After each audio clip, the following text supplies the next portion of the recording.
A Pair of Blue Eyes by Thomas Hardy. Chapter 1. A fair vestal throned in the west. Elfride Swancourt was a girl whose emotions lay very near the surface. Their nature more precisely, and as modified by the creeping hours of time, was known only to those who watched the circumstances of her history. Personally, she was the combination of very interesting particulars, whose rarity, however, lay in the combination itself rather than in the individual elements combined.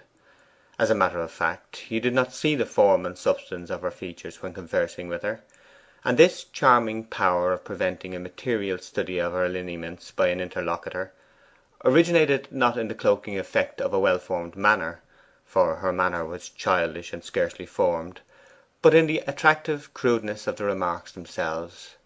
She had lived all her life in retirement, and the monstrari digito of idle men had not flattered her, and at the age of 19 or 20 she was no further on in social consciousness than an urban young lady of 15. One point in her, however, you did notice. That was her eyes. In them was seen a sublimation of all of her. It was not necessary to look further. There she lived. These eyes were blue, blue as autumn distance, blue as the blue we see between the retreating mouldings of hills and woody slopes on a sunny September morning. A misty and shady blue, that had no beginning or surface, and was looked into rather than at. As to her presence, it was not powerful, it was weak. Some women can make their personality pervade the atmosphere of a whole banqueting hall. Elfride's was no more pervasive than that of a kitten. Elfride had as her own the thoughtfulness which appears in the face of the Madonna della Sedia without its rapture, the warmth and spirit of the type of woman's feature most common to the beauties, mortal and immortal, of Rubens, without their insistent fleshiness, the characteristic expressions of the female faces of Correggio, that of the yearning human thoughts that lie too deep for tears, was hers sometimes, but seldom under ordinary conditions. The point in Elfride Swancourt's life at which a deeper current may be said to have permanently set in was one winter afternoon, when she found herself standing, in the character of hostess, face to face with a man she had never seen before; moreover, looking at him with a Miranda like curiosity and interest that she had never yet bestowed on a mortal. On this particular day her father, the vicar of a parish on the sea swept outskirts of Lower Wessex, and a widower, was suffering from an attack of gout.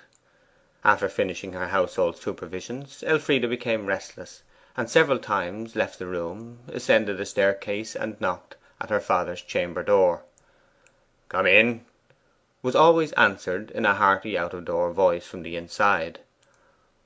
'Papa,' she said on one occasion to the fine, red faced, handsome man of 40, who, puffing and fizzing like a bursting bottle, lay on a bed, wrapped in a dressing gown, and every now and then enunciating, in spite of himself, about one letter of some word or words that were almost oaths.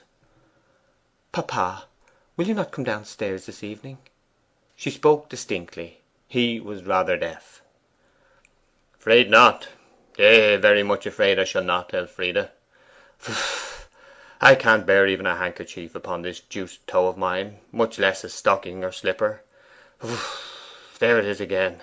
No, I shan't get up till to morrow.' 'Then I hope this London man won't come, for I don't know what I should do, papa.' 'Well, it would be awkward, certainly.' 'I should hardly think he would come to day.' 'Why?' 'Because the wind blows so.' 'Wind! What ideas you have, Elfride! Who ever heard of wind stopping a man from doing his business? The idea of this toe of mine coming on so suddenly! If he should come, you must send him up to me, I suppose, and then give him some food and put him to bed in some way. Dear me, what a nuisance all this is!' 'Must he have dinner?' 'Too heavy for a tired man at the end of a tedious journey.' 'Tea, then?' 'Not substantial enough.' 'High tea, then. There's cold fowl, rabbit pies, some pasties, and things of that kind.' 'Yes, high tea.' 'Must I pour out his tea, papa?' 'Of course. You are the mistress of the house.' 'What? Sit there all the time with a stranger, just as if I knew him, and not anybody to introduce us.' 'Nonsense, child, about introducing. You know better than that. A practical professional man, tired and hungry, who has been travelling ever since daylight this morning, will hardly be inclined to talk on air courtesies to night. He wants food and shelter, and you must see that he has it, simply because I am suddenly laid up and cannot. There's nothing so dreadful in that, I hope. You get all kinds of stuff into your head from reading so many of those novels.' 'Oh no, there is nothing dreadful in it when it becomes plainly a case of necessity like this. But you see, you are always there when people come to dinner, even if we know them; and this is some strange London man of the world, who will think it odd, perhaps.' 'Very well, let him.' 'Is he Mr. Hewby's partner?' 'I should scarcely think so. He may be.' 'How old is he, I wonder?' 'That I cannot tell. You will find a copy of my letter to Mr. Hewby, and his answer, upon the table in the study. You may read them, and then you'll know as much as I do about our visitor.' 'I have read them.' 'Well, what's the use of asking questions, then? They contain all I know.' 'Oh, what plague you, you young scamp! Don't put anything there. I can't bear the weight of a fly. 'Oh, I am sorry, papa. I forgot. I thought you might be cold,' she said, hastily removing the rug she had thrown upon the feet of the sufferer; and waiting till she saw that consciousness of her offence had passed from his face, she withdrew from the room, and retired again downstairs.